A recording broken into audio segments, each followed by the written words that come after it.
Especially in regards to the DA's race. Law and order is on the ballot, now in the form of Prop 36. That's right. California voters deciding whether to toughen punishments for some crimes. Our Gio Insignares is at our prop desk with a look at the results so far. Gio. Susie, Pat, good timing on that. Good evening to you both as well. It's certainly top of mind for voters as we talk about increasing penalties for repeat offenders of certain theft and drug crimes, reclassifying them as felonies. We talked about this a couple of hours ago. If we can pull up the results here, at least these early results so far for Prop 36, it looks like voters are overwhelmingly in support. Last time we checked it was about 70%, and the early results so far seem to mirror that. Does that surprise you at all? It seems like voters are really speaking their minds in all of these races that seem really tied together. So I think the big surprise would have been if it was close, frankly. I mean, the polling is holding, maybe not nationally, maybe not in other places, but the polling is holding when it comes to these ballot measures.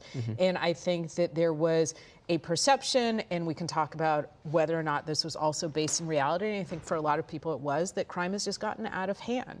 And they felt that Prop 47 was just too lenient when it came to people who were, as you said, repeat offenders, some drug offenders.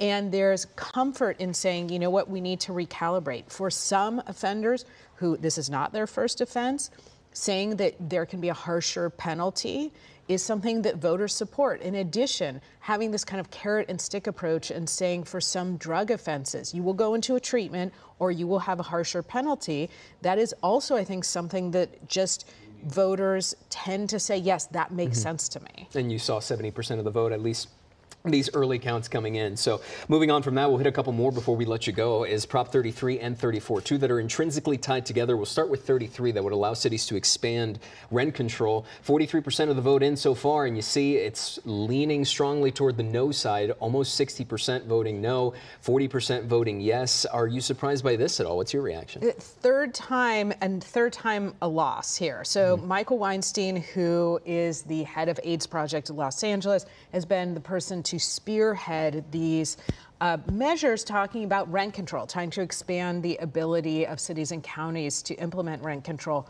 And we now have our third example of that effort failing. This is not something that is popular for the voters. And Prop 34, as you see there on your screen, is one that a lot of folks have pointed out seems directly addressed toward Weinstein and the AIDS Health Foundation that he is president and CEO of, that would restrict healthcare, the healthcare foundation there, and what it can do.